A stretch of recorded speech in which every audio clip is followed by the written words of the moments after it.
ADHD Awareness Month. Reframing ADHD. Discovering new perspectives.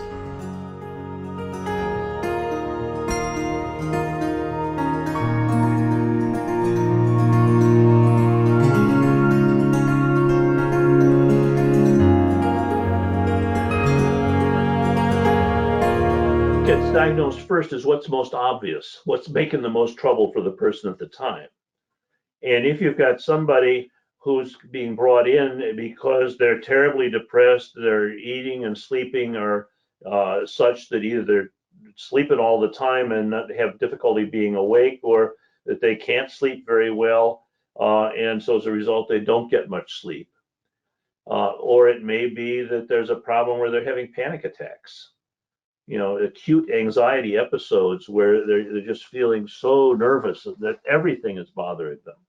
These are things that you have to think about. Or it may be a kid who's struggling in school and has great difficulty in being able to organize his or her thoughts and put them into sentences and paragraphs.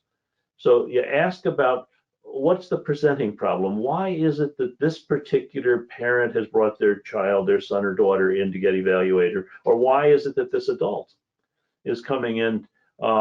And sometimes the presenting problem is not ADHD. The presenting problem may be the anxiety, or it may be that they're feeling profoundly depressed, or it may be that they are smoking way too much weed, or drinking way too much, and it's making a lot of trouble. And then, oh, by the way, it turns out they've got ADHD. Or sometimes they'll come in to talk about the ADHD, and then if they begin to trust the interviewer, the clinician who's working with them, they begin to talk about some other things that may be a little more embarrassing for them.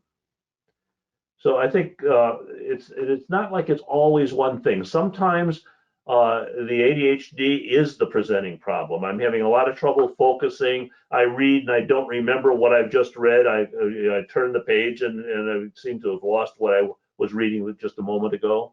And so I've got to go back and read the damn thing again.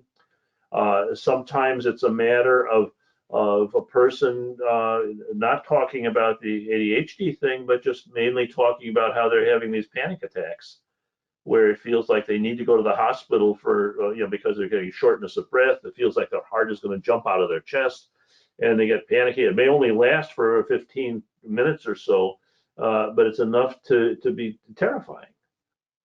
And so the clinician needs to listen to what the person's presenting problem is and consider it in its own terms, and then also think about the possibility of, could it be, are there other things the person is saying which make it appear that perhaps there's ADHD involved as well. And when you're talking, for example, about adults, the research which has been done on adults 18 up to 44, 50 years old, a person with ADHD has 6 times the likelihood of having at least one other psychiatric disorder on top of it.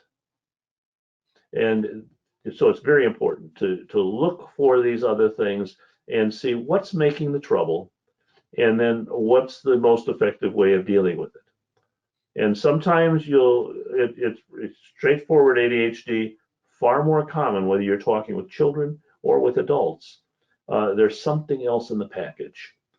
And it may be that the ADHD is the main thing that people are thinking about, talking about, and complaining about, or it may be that one of these other disorders is making a lot of trouble for them, and that in the course of evaluating for that, you can see, yes, ADD is an underlying feature which has not really been mentioned.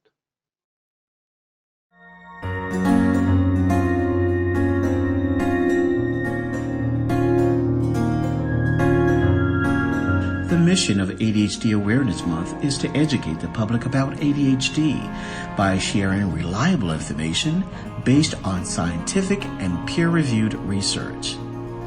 ADHD Awareness Month is brought to you by ACO, the ADHD Coaches Organization, ADA, the Attention Deficit Disorder Association, and by CHAD, Children and Adults with ADHD, in partnership with ADHD Europe.